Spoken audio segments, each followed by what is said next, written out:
And we're going to go ahead and get started.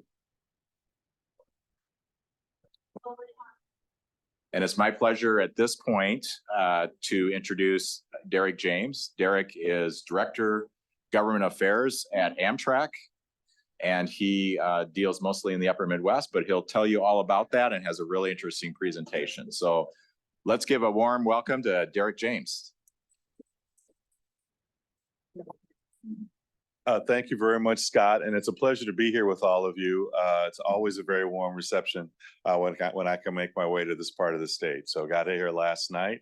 Unfortunately, wasn't able to take the train, but I did get off of a train yesterday morning from Springfield, Massachusetts. So a lot of train riding for me. Yeah, as Scott said, I handle government affairs for Amtrak. My responsibility is to engage with the public officials, advocacy organizations to make the case that investing in public rail is a worthwhile, public and passenger rail is actually a worthwhile investment. A lot of great information was imparted for you guys today. Some of it that I was going to cover. So my presentation, maybe we could will probably be maybe offer a little bit more time for question and answers. But I wanted to get started off with a little bit of a quiz. We had a break, so folks are awake. I've got a few Amtrak hats up here, which I'd like to hand out to folks who can answer a couple of questions. So they're not trick questions, but any good Wisconsinite should know the answer to these. Who is the first governor of the state of Wisconsin? Raise your hands. Uh-oh, I figured everybody would know this. First governor of the state of Wisconsin. You could cheat.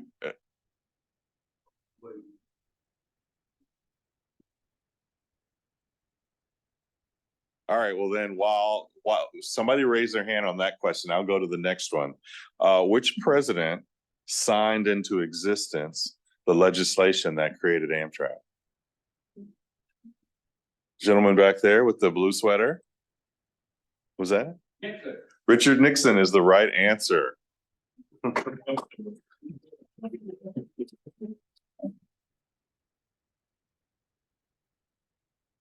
Oh, thank you. What do you think? Who was the first governor of the state of Wisconsin?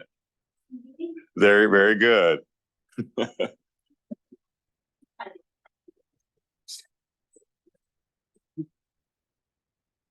Now, my third question is going to be one that Scott actually gave you the answer to today. It's kind of, so what was the last year that interstate passenger train service operated through Eau Claire? There we go. All right.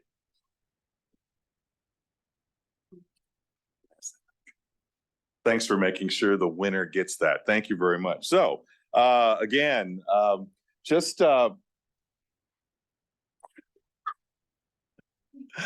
so I'm going to be able to speed through this one pretty quickly because we've got a lot of expert folks here, but sometimes I like to step back and just give a primer on Amtrak for folks. We think when we're in the industry that everybody knows who we are, but that's not necessarily the case. Like I said, Amtrak was created by an act of Congress and signed into existence by President Nixon back in 1970. And we started operations in 71, taking over the operations passenger train operations of the private sector freight railroads that had been losing lots of money, trying to discontinue trains because of some of the investments that we were making and changes in technology. Today at Amtrak, we operate almost 300 trains a day on 40 routes over a 21,000-mile route network. We're up to almost 525 stations in 46 states and 3 Canadian provinces. And in our peak year, which was 2019, we carried more people than we'd ever carried before. We were up at about more than 32 million customers. Of course, like many transportation industries, we lost a lot of ridership during the pandemic, but we've come roaring back, and we expect at the end of this year, we will have bested that number and be up almost at like 32.8 million folks. So we will exceed where we were in our peak year.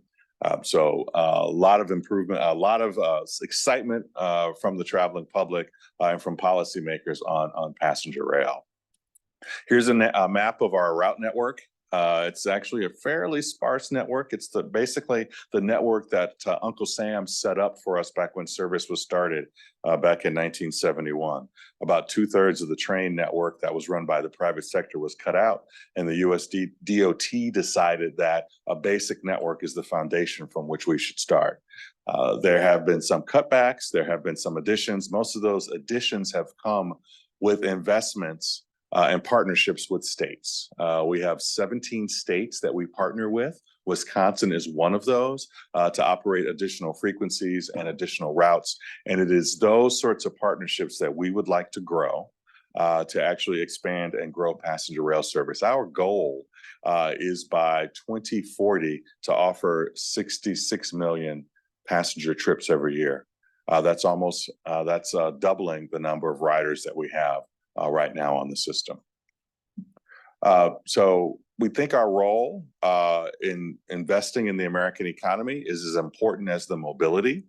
The money and the dollars that are invested in passenger rail by the taxpayers and in partnership with private industry flows right back into the American economy.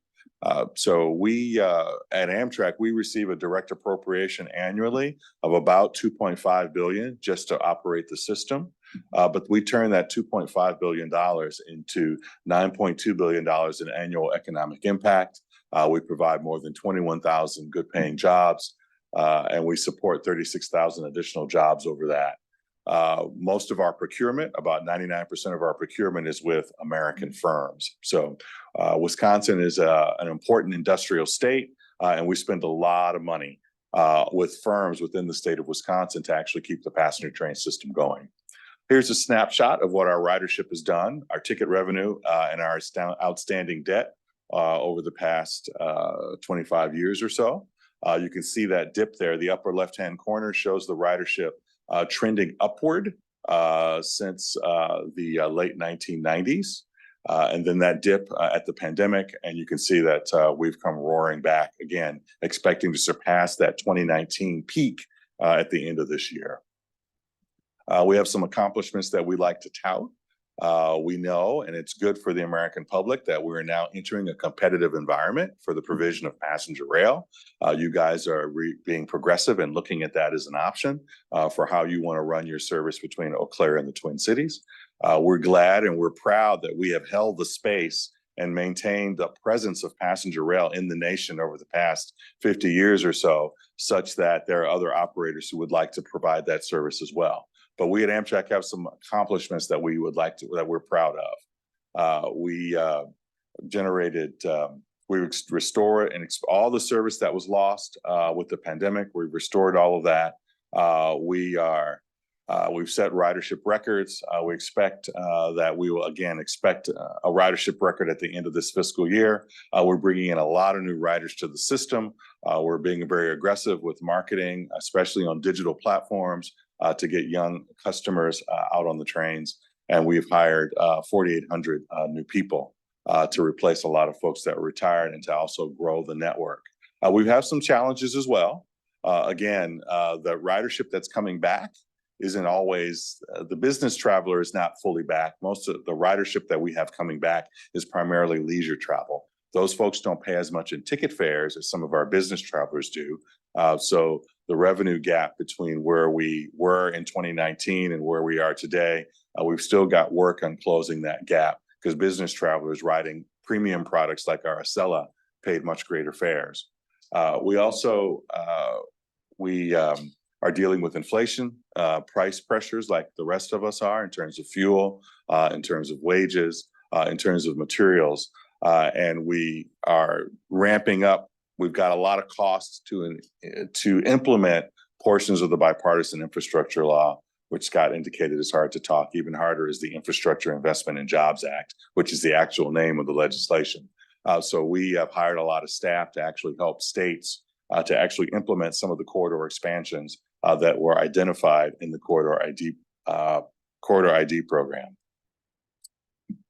So about every 5 years, I mentioned this in my comments earlier, the Congress reauthorizes the surface transportation law. In this case, it's the IIJA or the bill. That law expires in a couple of years from now. We're about 2.5 years into it. And then we will need to make sure that we receive the authorization for all of the rail programs that are going to be used to actually implement the corridor ID programs, which Jen and Scott have talked about. All of the proposals here in the state of Wisconsin and the 60 some routes across the country. That $66 billion not only is dedicated to the to Amtrak investments and to corridor ID, but it's also to railroad crossing elimination. And again, those 60 some routes have used up a lot of the dollars. And so we're going to start to ramp up again, and we're going to need the public to be engaged as well with their congressional delegations to make sure that the future Safer Transportation Bill, the one that will be the successor to the bipartisan infrastructure law, continues to have robust funding in it, because we're talking about some fairly significant timelines to actually implement these routes. Jen Murray with Wisconsin DOT laid out some of the sort of schedule which they're going to be implementing routes because they only have so much capacity. And so we're looking at going into 2030, which is beyond the amount of time that's in the bipartisan infrastructure law. So we're going to be coming back to you and to seek your support. We're going to be making the case on Capitol Hill that the next surface transportation bill be fully funded for passenger rail expansion. Just again, this is the breakdown and how that $66 billion is to be distributed. Again, it's that advanced appropriations, which Scott talked about. Some of those dollars on the upper left will go to the Northeast Corridor. That's the line of railroad that Amtrak actually operates from Washington to Boston.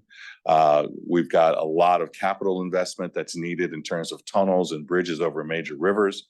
On the right side, though, are the non-Northeast Corridor grants. Those are the dollars that are going to go into the Amtrak network and then go to the states to actually implement the corridors that we talk about. So in terms of Amtrak, $16 billion is directly to us. We're using those dollars to invest in upgrading train stations. We're working on stations right now in Tomah, Wisconsin. We are going to be breaking ground on improvements at Columbus, Wisconsin.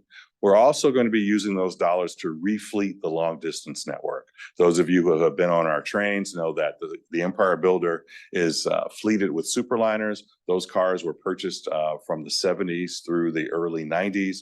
They're reaching the end of their serviceable life. We've just issued an RFP looking for manufacturers to produce for us an entirely new fleet of long distance trains to actually so that to improve the passenger experience, improve the robustness to be able to get through the weather, and to provide the modern passenger amenities. We're using some of that $16 billion for that. Again, we've talked a lot about the corridor development program. There are other grant programs that need to be funded, that were funded as part of the bipartisan infrastructure law, and will need to be funded again in future surface transportation bills, and that's in the second section there. The Fed-State Partnership for Intercity Passenger Rail, that's actually the grant program that will be matched with state dollars to actually design and to implement the corridors that have been identified. It was taught, Jen and Scott talked about earlier today that the actual scoping and the service development plan, those funds will come out of the existing bipartisan infrastructure law with about a 10% to 20% match. The actual implementation, the states will, and whoever the operator is, hopefully in most cases it's us, will go after those Fed-State partnership grants, which will be larger dollars to actually construct and actually implement the services. Not getting as much press, but there's also railroad crossing elimination programs at $3 billion to help to improve the safety of the network with not only eliminating grade crossings, but upgrading those crossings.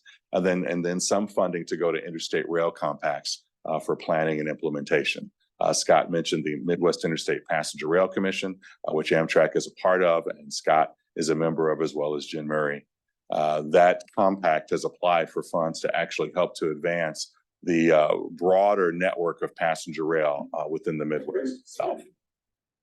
So I talked about some of the activities that we're doing to actually upgrade the network, fleet and supporting facilities. We've been buying new locomotives. We're in the process of buying new long distance train sets. We've placed an order of $7.5 billion for 83 new Aero train sets to be used on corridor services, primarily on the East Coast and the Pacific Northwest. We're looking at replacing our legacy computer systems and then using some of those dollars to actually implement some improvements on our long distance network that we received some grants for. You've seen this map a few times. That is the corridor ID selections. So we're really excited. If we can get even a fraction of this implemented, we're really talking about changing the way and the way passenger rail plays in folks' lives. I'm out of the Chicago office, so it's great living in the rail hub of Chicago. I'm thinking I get to ride trains a lot, and I'm glad that we're working on some improvements to Chicago Union Station to be able to accommodate all those routes radiating out to places like Missouri and Wisconsin and Michigan. So really the population juggernaut that is Chicago really, I think, creates a foundation for a great passenger rail system for the rest of the U.S. You've seen this map a number of times. These are the successful corridor ID selections for the state of Wisconsin and Minnesota. Again, glad to be partnering with those states, not only on the TCMC launch, but in building the political support to advance these corridors. Because, again, to advance these is going to require a commitment of dollars from your state legislators down in Madison, as well as for the routes in Wisconsin. In Minnesota from the state legislature in St. Paul. So again, what's the future like for us? Delivering more projects, refleeting the network, helping with corridor ID, and really providing a foundation to build a network that can be usable for the entire nation, and even connections to other competitive operators. We're a partner on the Texas Central project, which is high-speed rail between Dallas and Houston. We want to really see an interconnected network of regional trains, high-speed trains, and we think we're getting started off on the right foot with the help of organizations like yours and with the citizens all over the Midwest. And then just a little teaser for you. Mark, I'm not sure that my clicker will click that. Can you touch that? And Yep. This is an image of our aero trains that are under construction right now in Sacramento.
All right, thank you very much. And remember, we're buying 83 of those train sets. So the Siemens plant has ramped up, and Siemens is actually expanding, constructing a new plant in North Carolina. I hope they are getting enough orders that they should choose the Midwest for their third plant, but certainly willing to take any questions. Yeah, I'll bring it up here on the chat here. And there's a gentleman here in the audience as well. So I don't know who has the microphone. Just a few words about how Amtrak works with the private industry and private enterprise. Do you solicit people like the Bright Line and other individual non-Amtrak providers and developers? We have a strategy team that is constantly looking at ways for us to partner with others to kind of implement our vision. I'd say the majority of our work in terms of the transportation environment is looking at other operators to assist us with that last mile, if you will. We're here in Eau Claire. We are actually have in our queue of analysis to look at implementing the throughway bus service that we call it between Eau Claire and Menominee down to Toma to meet the new TCMC and possibly the existing Empire Builder service. Scott showed you an example schedule. A lot of people don't realize this. Like I said, we have more than 525 railroad stations. We also actually have 400 non-Amtrak stations in our network that we reach through cooperative agreements, interline agreements with other motor carriers. You saw Green Bay to Milwaukee. That's Wisconsin Coach Lines that we contract with to actually provide that service. But in terms of other rail carriers, this is sort of a new in America that we have an environment where there are other carriers. What was mentioned was CT Rail. I was actually just in Springfield, so spent some time at the Springfield station, and there is sort of that ticket sharing between the CT Rail trains, which are operated by, I think, Transdev, or was it Herzog, and then the Amtrak trains, which also apply the same route. So at once we can be competitors with them, but we can also cooperate with them to expand the transportation options for the public. Thank you. Say, Derrick, Yes. Bill Graves, I don't know if you can read that on the screen. All right, Derrick, thank you for being here and your work. I took an Amtrak survey on possible ads last night, and they are all bad. I'm in Portland today, and Scott mentioned Portland's busy train station. It's true, and the reason is there are so many Gen Z and Gen Y. These kids are terrified about the human race disappearing in 25 years because of climate change. A colleague at work is an expert on generational messages. I could go on, but Amtrak is off track on messaging to your best customer base. I appreciate that. I will take that to our marketing team. Our data shows that we're bringing in lots of new customers. 30% of our customers are new. Maybe it's because I'm always on our site, but I'm constantly getting fed digital ads for Amtrak. I'm not sure what other people's experience are, but and again, we are bumping up against our capacity in terms of the number of people that we're able to handle. Our fleet is limited, and we're filling the trains. Of course, we need more capacity, but again, thank you for that comment.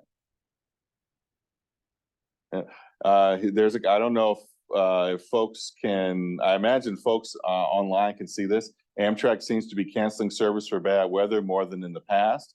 Is the weather worse, the equipment more fragile, or is this a demand of the freight railroads? It's a combination of reasons. That we just came out of a dramatic cold spell, and we did have quite a number of cancellations. On this particular route, on the Empire Builder, one of the things that we do is we are moving into and dealing with really inclement weather and extreme temperatures, is that we're consulting with our host railroads. I think many of us who are of an older generation remember thinking of railroads as being almost always all-weather transportation. Right now, what we're dealing with, and especially on the Empire Builder route, for example, the BNSF line across northern Montana, we were dealing with temperatures that were below 30 degrees below zero. They had lots of trains that were tied up along the line. They had lots of crews that were dead on the law. Those of you who have ridden that route know that it's primarily a single track railroad. So working with the BNSF, we just couldn't get through because their trains were all stopped up there.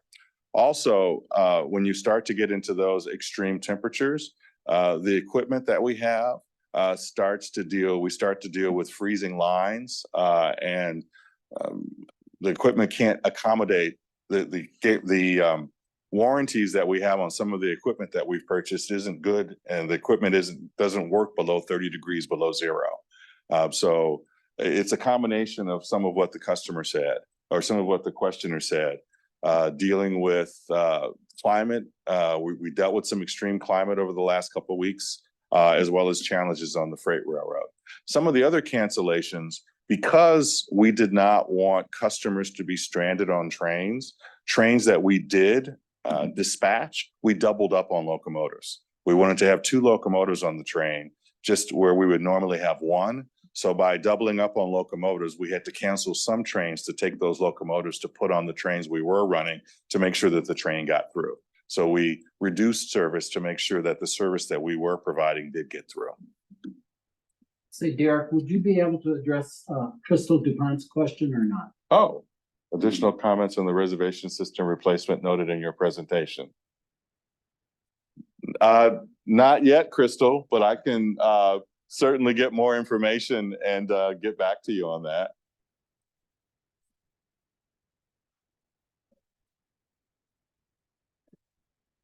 There was one question about some of the seats not being comfortable on some of the new venture cars. Then maybe you don't want to get into that. Well, Don't have. yeah, I'm not sure. Who was that? Oh, that Tell was me who Terry, that was. Terry Brown. Oh, Terry. Okay, I'll call Terry. Yeah, okay. All right, Scott. Okay, thank you. Yeah, Crystal said thank you. All right, and I guess if there's a way that I can, get those, I can maybe follow up with some folks. Oh, yeah. You save the chat. Yeah, I can screenshot the chat and send it to you. All right, let's thank Derrick. Yeah, thank you.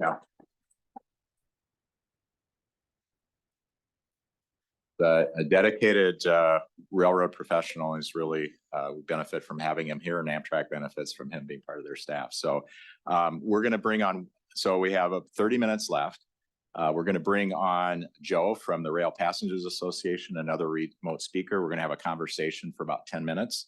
And then we're going to talk a little bit about where we go next as a rail coalition, and have a very brief business meeting where we elect our directors. So are you finding Joe on the, I know he was on there. I think you need to keep going down because it'll be under J. He was on. Yeah, I knew he was on earlier. Now I'm not seeing him. Oh. Or did he go Was back it? up to the top? Oh, did you already, oh, there he is. Oh, right now there. I there. Okay. Maybe you already. I'm here. Okay, if you can spotlight him. Yep. All right. So what we're going to do here, we don't have a formal presentation.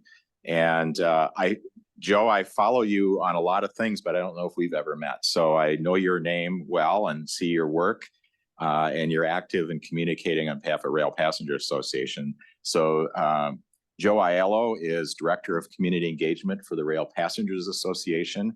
We're going to have a little bit of a conversation about what's going on and what else we need to know as advocates.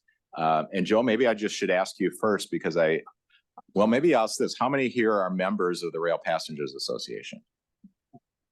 All right, just a handful of us. So you have an audience here who could be new members. There you go. I've been a member for many years. So what is the Rail Passengers Association? So first of all, thank you, Scott and Mark. And I figured you both would raise your hands on that question, and I know I'll see Mark in DC in March.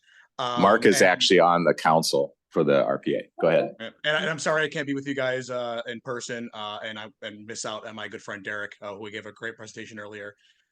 So yes, my name is Joe Aiello. I am the Director of Community Engagement and Organizing at the association, and I want to thank Jen from WisDOT earlier for actually competing with me in the long title game.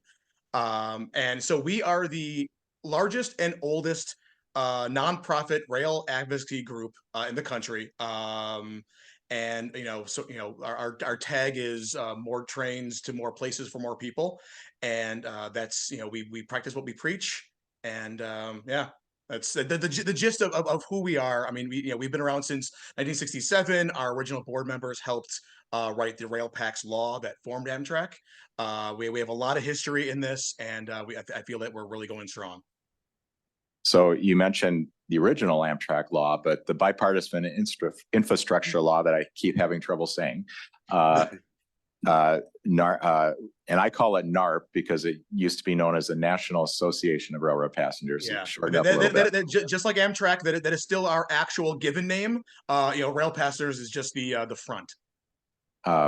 So you have an office in Washington, Yes. very active in making connections on the Hill. So what role did RPA have in bringing us the infrastructure law? I mean, that could be a presentation on itself.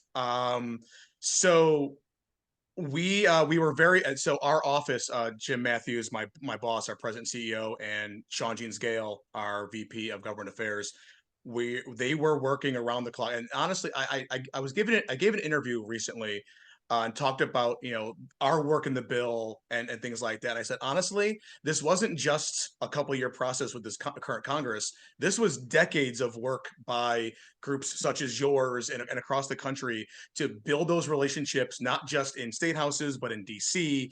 And this was sort of the culmination of all that work. And, we've had a couple banner years for rail passengers, especially us advocates. And I really do think the best is yet to come.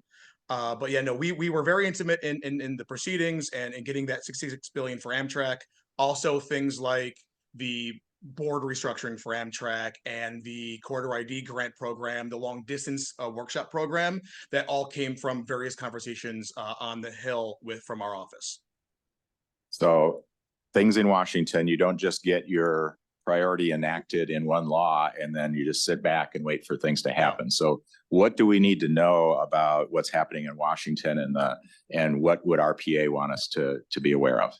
So our 2024 outlook, because we're getting ready to have our big conference in March in DC, the 17th through the 20th.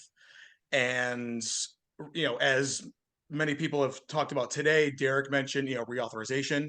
And that's going to be a big one, really, to kind of, while we still have a couple years to go, and we know that in past history with the FAST Act, it's going to be longer than the 5-year process, right? The FAST Act took, multiple years afterwards, and they kind of kept, pushing the funding. But we don't have what we're all talking about, what we're all hoping, without starting with reauthorization process, getting it early, getting to DC offices, contact your elected officials, because me personally, I don't want to see this just as a moment in time. I want this to be the standard going forward. And when it comes to another set of 5 years, we aim bigger, we aim higher, because we've proved with highways over the years we can do this. Why not us, right? So that's gonna be a big priority. Continuing the corridor ID grant program. The next phase will be in the fall for places that didn't make it, such as Salt Lake City, Boise. I know they put in grant proposals and didn't get picked. And then for a bunch of states that didn't enter in the first place, but now that see there's money out there, such as Kentucky and others, that there's no projects on the slates. That's our continuing work in the long distance corridor workshop. And I don't know a whole lot about it. And I know that, you guys can go to railpassers.org/blog and read Jim's work, but there is a Supreme Court case going on right now with commercial fisheries, the rights that private companies have to pay for the federal inspectors to go on the board. The case is up the Supreme Court right now, and depending on how they rule, could weaken both the STB, the FRA, which means grant handouts. The STB is currently seeing the on-time performance lawsuit with between Amtrak and Southern Union Pacific. So there is a lot that hinges on this commercial fishing Supreme Court case. And like I said, I'm only first really learning about it, but I know it's a high priority for Jim and the team. Right, and sort of to explain a little bit that you talked about authorization, and for those that don't spend a lot of time paying attention to government, there really are two things Congress has to pass. And authorization is sort of the big thing. It's like, what can you do? And then the appropriations are really important too, because that is, okay, here's the money to do it. I probably oversimplified that, but both are important. And when you hear about both of them, just getting the authorization is absolutely critical, but it doesn't get you all the way there. Then the appropriations have to come along. So correct. Yeah. And on the other side, yeah, I'm sorry, yearly appropriations are coming up, and actually the budget fight is going to come back in March. And another one of our priorities is making sure that we hold this by, we've actually had the support of a lot of, I think, Republicans in Pennsylvania, New York states, and Nebraska kind of held the line for us to kind of fight off that Kill Amtrak bill. And so we have to make sure that sort of like that line holds when the budget talks come back up in a month. All right. Well, we apologize. This is going to be a little bit of a short segment, but does anybody have any questions for Joe?